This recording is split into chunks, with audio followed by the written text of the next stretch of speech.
so you can play. MiniWarGamer Dave here from MiniWarGaming.com. Welcome Wargamers to Unfettered Fury. In this video, we're going to be talking about Bloodthirsters. Beside me, you see Steve. Hey. Steve's going to be joining me today. We're going to be going over all the new changes, all the new different types of Bloodthirsters, compare them to the old, just one type of Bloodthirster in the Demons Codex, and explain why they're so good and awesome and useful. Or not. Either way, we're going to delve into it to see if they're good or bad. The model's awesome. That's all that matters. That's all that matters. Okay, so let's talk about it right now. Here, we got a Bloodthirster model right here. This is a legitimate and true Bloodthirster model. I actually have a old Bloodthirster model. Oh, wow. Where did you find that one? This is I got it from Justin. I bought it off of him. But this is a Rogue Trader. I think that's what he called it. It is about as high as a Terminator. Yeah, it's well, he might be bigger than Bellacork. Bellacork's pretty small, but yeah, it's an old one.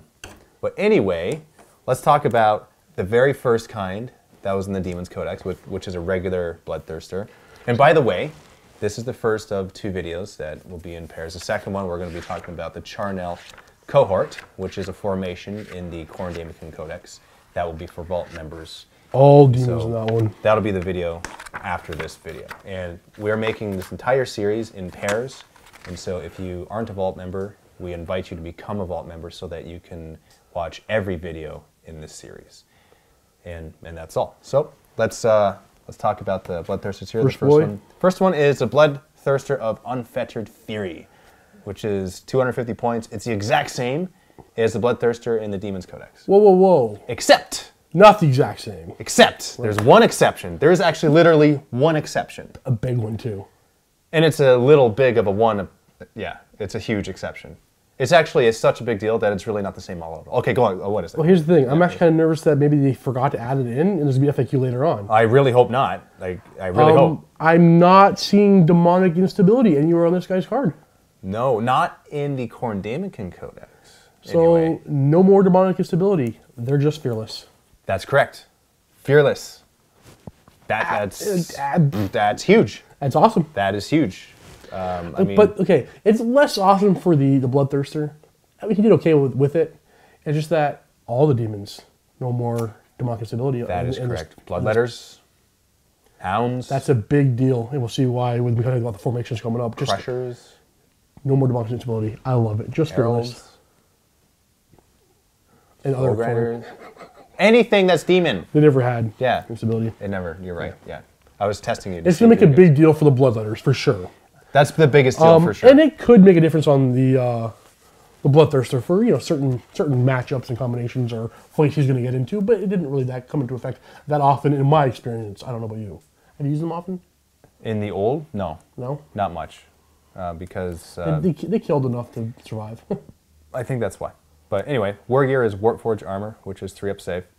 The Lash of Khorne, which is... it's a 12-inch whip. It's a... yeah, I mean, it's okay, right? Axe of Khorne, which is Strength User, which is Strength 6, AP 2. So let's take a look exactly what the Lash does, just to see, because that is a little bit of a... I believe it's Strength 7, AP 2. And how many shots up? 1. Assault 1. Are you sure it's only 1? I'm not positive. Would you dress bet it? I so would not. I might slap bet it, though. What's a slap bet? You'll see. Yeah, you're right. Assault 1, Strength 6, AP 2. Strength 6. I was almost there. It's 12-inch range, so that's the Lash of Khorne. It's pretty much how he was before without demonic instability. The new model is so detailed, so big. This is the old one. I do have a new one, and I want it. It dwarfs this guy. Like he's like as big as this one, pretty much. Beautiful. Yeah, if you can see that on the camera. But his special rules, he's got Blood for the Blood God, which we went over in the other video. He'll be racking up some points for you. So he's going to be, exactly, racking up those blood type points. Demon of Khorne, so he's got Furious Charge, and he hates Slanesh. And Deep Strike. These are all the same, by the way, as the other one. He's Fearless, which is what we just mentioned. And then Skulls for the Skull Throne, which is the same as Champion of Chaos. Is he a character? To issue or accept challenges. He is a character. He is a character, for sure. Flying Monster Creature character. He is. You betcha. So, pretty much the same, but better. And he's got a 5-up Invuln Save because he's a demon, right? And he's got a 4-up Jink because he's got wings. So... For 250 points, though, only toughness 5. I wish he... Like, I don't No, he's toughness 6. He's got 5 wounds. That's what you're looking at. Oh. Yeah. Strength and toughness 6. Even toughness 6 at 250, I guess it's all right. 7 would make more sense to me. Okay. Well, other But there's monster nothing creatures- more than strength 10, though. I mean, like, you're not going to be instant killed by weapons. It's not insta killing. It's just in general, you don't want like strength 3 can hurt this thing on a 6. Mass Lasers can take him down. I suppose that's true. Yeah. That is true. That's all. Yeah. But you know what? That's your stock Bloodthirster, which is kind of funny. I mean, now, I do have to mention this as well. On the Blood Tithe table, number 8 result, which is Fury Unbound, it says that if you pass your leadership, then you can bring a Bloodthirster of Unfettered Fury. That's what it says.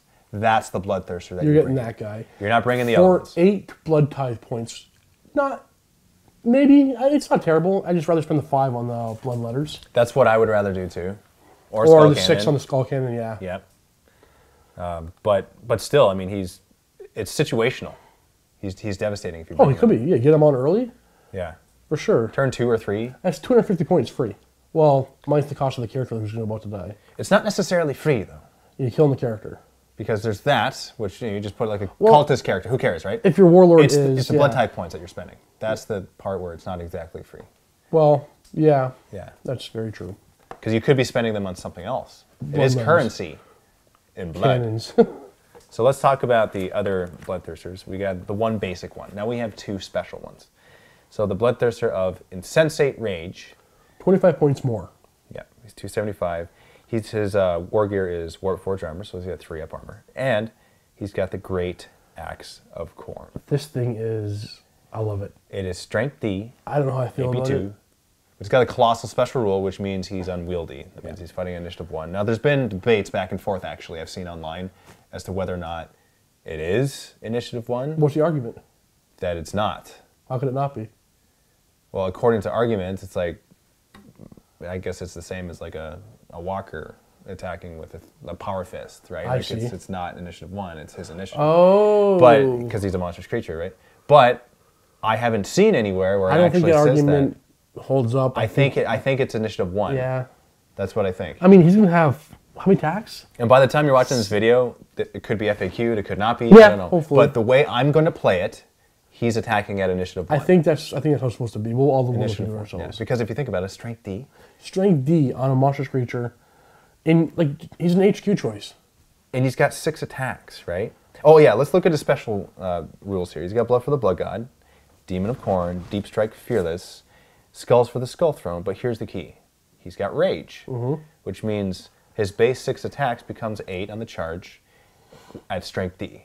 So that's awesome. If he can withstand the attacks of, say, an Imperial Knight Uh-huh. or a Hero Duel, if he can survive their attacks first, because they're going to attack first, he's going to just destroy them afterwards. And there's a good chance that he's going to survive their attacks because he's weapon skill 10. So they're rolling 5s to hit him. Some things. Most things, right? Like, think of something like that, like a Imperial Knight. I Okay. think he's weapon skill 4, so yeah, he'd be hitting Yeah, on 5s. that's on 5s, right? And Yeah. how many attacks does he get? Not much. 3 or 4, I think it's 4. It's around there, right? Off the Yeah, top of that my actually head, makes it a big deal. right? So does it's make a like big deal. 1 or 2 hits, I consider that. and then from there, the chances of getting 6s. I mean, there is still a chance, but Yeah, the I mean- chances are less. Yeah. You know. Nothing, like I said, that scale is supposed to be invulnerable to something else anyway. But I would say he's a vehicle killer. He's a monstrous creature killer. Well, they're He's all a- vehicle killers on their own, and like rear armor when they assault anyway. Yeah. But that with strength D, he's gonna take out super heavies. He's a super heavy and gargantuan killer. Yes, he is. Yeah. Yeah, not so much an infantry killer. Not so much. Yeah, I mean he could do it. His bane, his weakness, are swarms, for sure. Especially swarms that are fearless. He'll be instantly killing each one with an attack. He has But 6 they're only attack. 1 wound anyway. No, swarms are like 4. When I say swarms, I mean like Oh, a swarm army, I'm with you. like a bunch of bugs, So you want like or a whole bunch of orc hormone boys, gods or just yeah, standing on Yeah. them, fearless. Oh yeah, it'd be a terrible form actually. Yeah. that would not be good. So stay clear of all of that stuff. And the reason why I say that is because I've tried it, and it's not good. He gets tar pitted, and then he gets killed. And so his Yeah. strength D weapon is for naught. It's useless. Only toughness 6 with 5 wounds, so I mean he's gonna go down. Like he's not super resilient. No. He really Enough isn't. dice will kill him. Yep. But he has strength D. I love it. Yeah. And the thing is, for 275 points, like he's that many points that you have to really use them properly. Otherwise, it's like a chunk of your army wasted. So, okay, now let's talk about the third one. Unless you have anything else No, I to think add. I got them covered very well. Okay, the third one here is Wrath of Khorne, Bloodthirster. And he is 300 points. He's the most expensive out of the bunch. He's got the same stat line. His war gear is Warforged armor. He's got Hellfire. It's basically a heavy flamer with soul Soul Blaze. Yeah. That's the word. That's exactly what it is. Free ability. He's got Blood Flail. That is a 12-inch chain whip he uses in combat as an AP2 melee weapon. But, sorry, he also uses a range attack at 12-inch range. Assault 3 or Assault D3, I forget. Strength 7 AP2. Yeah. I remember one. Haha. Blood Flail, right? Yeah. Let's see if you're right. I think. Oh, I thought you were confirming. I think it's Strength 7 AP2. I think it's Strength 7 AP2. So I'm pretty much, I think It's because you're just looking at it? Or is it Blood Flail? 112. Back 2 pages. Blood Flail, Strength 7 AP2, Assault 3. Yeah, Assault D3. Assault D3, okay. Oh, you're right. And the thing is, he can also use it as a specialist It's a specialist weapon, so it does give him an extra attack with his specialist weapon, Axe of Khorne. Yeah, his We great have Axe of more Khorne. attacks. This is the guy who just munches everything. Well, no, sorry, not his great Axe of Khorne. His Axe of Khorne. You're right. Axe of Khorne. Because he's got an Axe of Khorne, Yep. which is a specialist weapon. Yep. It is. So he does get an extra attack. So that means he gets 7 attacks. 8 on the charge. 8 on charge, and with his heavy flamer, you know, he's an infantry killer. This is the infantry killer. Yeah. Oh, for sure. Yeah. He's got range attacks. 2 of them. 2 different range attacks. Yeah. And he's still a melee monster. Yeah, because his Axe of Khorne, which And is strength user. he has hatred characters. And he does. You're right. In addition to all, and he's got Adamantium Will. Oh, yeah. Yeah. I noticed that one. Okay. Yeah, so he's got all the regular stuff that all the I other wish his ones get. initiative was a little bit better, though. I mean, only initiative 9. I know. Yeah. Just couldn't make it to 10, right? Couldn't make it, man. Come on. Most characters to kill him first, that's all. So he's got Decapitating Blow on his Axe of Khorne, which It's is... the killing on 6. That's exactly right. Yeah, so that's a good thing, too. Because... I mean, it's 50 points more than the basic Bloodthirster, but I think that's 50 points well spent, giving you... Okay, look at, when this guy deep strikes in, he can still flame something. Yep. And his 12-inch D3 strength 7 AP2 attacks, if he wants to do that instead. Or no, he's a monster creature, he can fire both of them. He can. Yep. So, I mean, he's got some abilities. Once he comes on the table, he can do something right away. He's an extra attack, hatred characters, adamantium will. A lot of things you're gaining for only 50 points. I say pay the 50 points. Yeah. He's your character killer. He's your infantry/character killer. The Insensate Rage is your vehicle gargantuan killer, and the regular Bloodthirster of Unfettered Fury is your... He's your economical Bloodthirster. He's your stock. He's the guy. He's kind of what you There's get. a bunch of those guys. He's unspecialized. He's really not special at all. Like, why would you ever bring him unless you know, summon him? Right? You know, if you're bringing a Bloodthirster deliberately in your army, it's always going to be one of these two. I think so. Yeah, it's just more fun. I'd rather pay a 25 or the 50-point upgrade. If you're spending that many points, an extra 25 or 50, like... That's a whole cultist squad, whatever. It kind of is. Yeah, that's another 2 blood type points.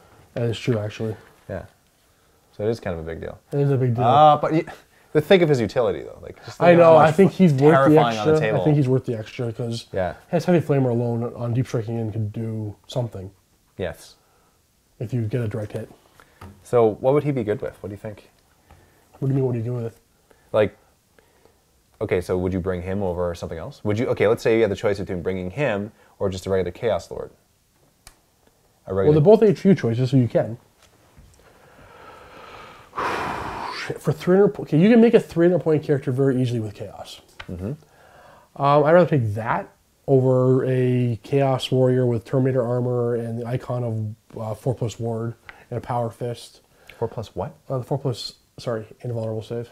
Fancy term. Oh, okay. I'm like... It's a fancy term. Sorry, guys. See, the thing is, since I don't play fantasy at all, anytime there's something not 40k, I pick it up immediately. Okay, yeah. Doesn't meld in my mind. Invulnerable saves in fantasy are called ward saves. Oh, okay. So he's a 4... So what's that icon, or the item that gives him a 4+ invulnerable save? Sigil of Corruption. Yeah, and how much is that? How many points? Yeah. I don't know. Okay, some. It's some points. 15? That's it? I'm guessing. 25? I don't know. Okay. When I say I don't know, it doesn't mean how many times you ask. You're probably going to get your HQ, I'm assuming, around 250 points anyway. Yeah. Just with upgrades, power fist, stuff like that. You're not going to get the jank, you're not going to get the wings. I'd say 3 or 50 extra points, that guy. So at the end of the day, Wrath of Khorne, Bloodthirsters. So okay, let's say you had to choose, right? You didn't know what army you're going up against, and you had a Bloodthirster you wanted to bring. Which one would you choose? Not knowing. Wrath of Khorne. Okay, so the utility is better than infantry / character killer one. Yeah. Better than Strength D. If I'm playing an Apocalypse game, Strength D. I'll take Strength D. Yeah. But no, Wrath of Khorne, he's where it's at, I think. I think so. Yeah. Yeah, I like his Flamer template, and I like how he has more attacks, and he's still a Bloodthirster. That's the thing. He still has the Axe of Khorne. Right? He's still a powerhouse for combat. Yeah. Not a bad choice. I mean, look, they're all good. All three are fine. You use any one of them, they're going to do the job. Mm-hmm. The only thing you don't want to do is get them caught by Mass Fire, because Mass Fire will take them down. They're only toughness 6 with 5 wounds and a 3+ armor save. Unless he's in flight mode. Well, there's that. Right? I mean, he's in flight mode. You got to get him down. And you bring him where he needs to be, and when he lands, he flamers. Then if something charges him, that's great. He wants to be in combat. And he gets the wall of flame. Right. You land, you flame them, you whip them with your chain. You hope they charge you. They probably run away. You jump at them because you're going to be jump afterwards, right? Yep. Yep. And then you catch them, hopefully. Yeah, interesting strategy. Nope, he's definitely... The heavy flamer alone is almost worth the 50 points to me, but... You think so? Well, it gives him something to do right away. Nobody wants to charge him anyway. With initiative 9, everybody's going to attack first. Yeah, it doesn't really matter, right? At that point. So, those are our thoughts and opinions on the Bloodthirsters. Great model. Yeah, he's a very good... Like, aside from his stats, the model himself, like, he looks terrifying. Like, he's big, and he's what a Bloodthirster should look like. He's really... Finally. Yeah, he's really good looking, because he's really ugly. He's huge. Yeah. And he's beautifully ugly, and it's awesome. But anyway, if you're a Vault member, we invite you to click on the link below to join in on a discussion and watch the video on the Charnel cohort. And so that is this formation right here. You can bring your whole army based around this formation alone. Use this as your primary detachment. And we're going to go over the models, and we're going to go over what to add to it, what's good about it, what's bad about it. And if you're not a Vault member, we invite you to click the link below, sign up for a free 7-day trial so that you can see this video as well as the other half of the... I don't know. I just work here. Dude, it's a secret. We're going to tell him. Oh, I was paying attention. You weren't? Okay. I was actually thinking about the next video. Were you? Yeah, Oh, I had some okay. good thoughts on the next one. There's like another thing too that we're going to give them that's like not part of this, but it's part of the other. The thing that we were talking about before. The thing of the thing of the that of the thing. I'm not telling them. Why not? I have no idea.